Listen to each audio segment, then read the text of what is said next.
Что скрывают лаборатории? Новые места, где содержат украинских детей. Спутниковый мобильный интернет. Вы смотрите новости с еженедельного митинга у посольства России в Лиссабоне. Сегодня 20 сентября, 14:30. 17 сентября Юлия Навальная на YouTube-канале «Алексей Навальный» сообщила, что они получили и передали в лаборатории 2 стран биологические образцы для определения того, чем в прошлом году был отравлен ее муж Алексей Навальный. Лаборатории пришли к выводу, что Алексей был отравлен, но документов она не получила. Она требует опубликовать результаты анализов. 17 сентября в эфире YouTube-канала The Breakfast Show журналистка Ирина Баблоян рассказала, как в 2023 году почувствовала симптомы отравления и как передала образцы крови в Германии на анализ, а ей сказали, что их потеряли.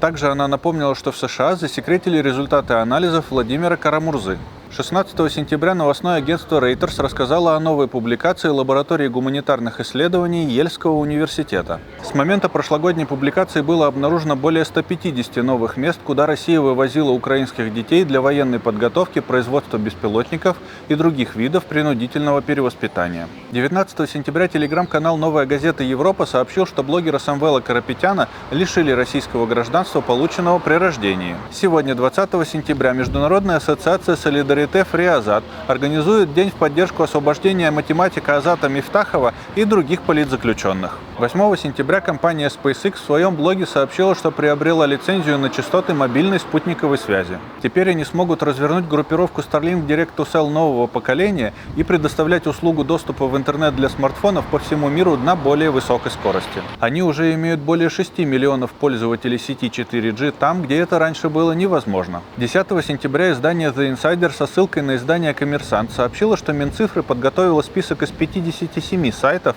которые будут работать во время отключения интернета. Туда попали подконтрольные российским властям соцсети ВКонтакте, Одноклассники, Дзен, а также Рутюб, несколько новостных сайтов, маркетплейсов и даже букмекерская компания. Подготовка к отключению России от глобального интернета идет полным ходом. Россия, унаследовав космическую программу СССР, могла бы сама сделать мировую сеть спутникового интернета, но захватившие власть преступники предпочитают убивать людей. Россия не их собственность. Если вы хотите, чтобы изменения в России произошли, делайте свой вклад.